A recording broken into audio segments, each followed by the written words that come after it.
Today we are making a grape escape to Northern Sonoma County and giving you a picture-perfect pairing, the marrying of art and wine. Right when I walked in to your tasting room, the first thing I said was, wow, this is so beautiful in here. You really take art and wine pairing to the next level.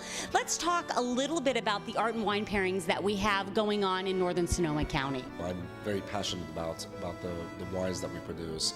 You know, my feeling about wine is that it is an art form. So together with the art collection, they go very well together.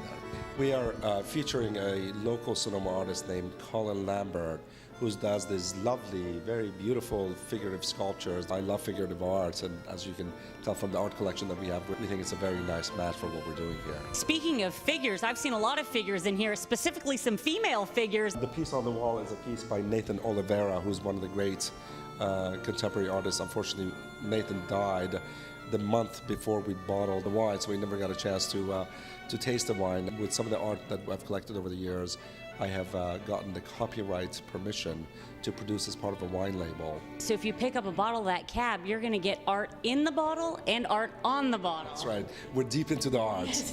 We're deep into the art for sure. Armand, why do you think art and wine kind of go so well together? We really believe that making really refined wine is an art form. When we produce wines, if we do a full production, we do about 1,800 cases a year. So at that level, everything is artisanal and handcrafted.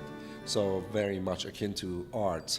To me, making wine is all about making art. The wines age really beautifully, so we really are patient with holding on to our inventory, and the resulting wine is this gorgeous aged Zinfandel, which is really quite beautiful.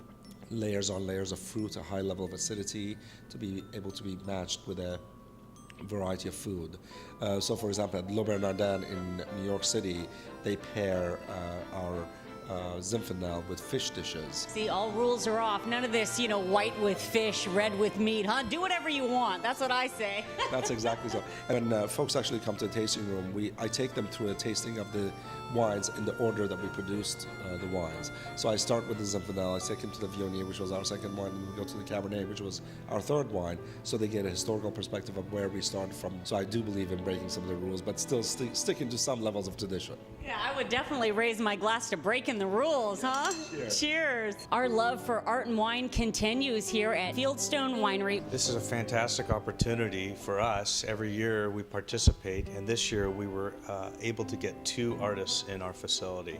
We have both Dennis Bolt and Stacy Lowe. Dennis doing aluminum art, and Stacy Lowe doing some of her fantastic sterling jewelry. You guys have a rich history here. Why don't you give us a little background on the winery, Jason? Well, the winery was established in 1976 by Wallace Johnson. He was the mayor of Berkeley in the mid-60s. Wally unfortunately passed away 3 years after he established the winery, so his daughter Katrina and her husband John Staten were the only two interested siblings that wanted to carry on the family legacy. You guys have a really neat history as far as the vines go. You have some vines, almost 120 years old. That is correct. Our Petite Syrah is 118 years old. It's one of the oldest Petite Syrah vines in the world still producing. We're getting about 5 tons per acre. Do you think 118-year-old vines taste better than younger vines? Absolutely. You get more depth and character and flavor and color out of these vines. That's what I keep telling people. The older I get, the more depth and character I get, right? Absolutely. And you guys have another really neat claim to fame here. If anyone remembers those Bartles and James commercials, I know I do. For 3 years, they were on the property doing the commercials up on our own farmhouse. One of the commercials actually has our rosé of Petite Syrah in the wine cooler glass. And then you guys have something really cool that I noticed when I came in here. You have a bottle of Stanford wine. What's that all about? We do. We do some custom etched bottles for some of the college teams, and they're very popular here. The Stanford is, of course, one of our most popular. So do you have to have gone to Stanford in order to drink the wine?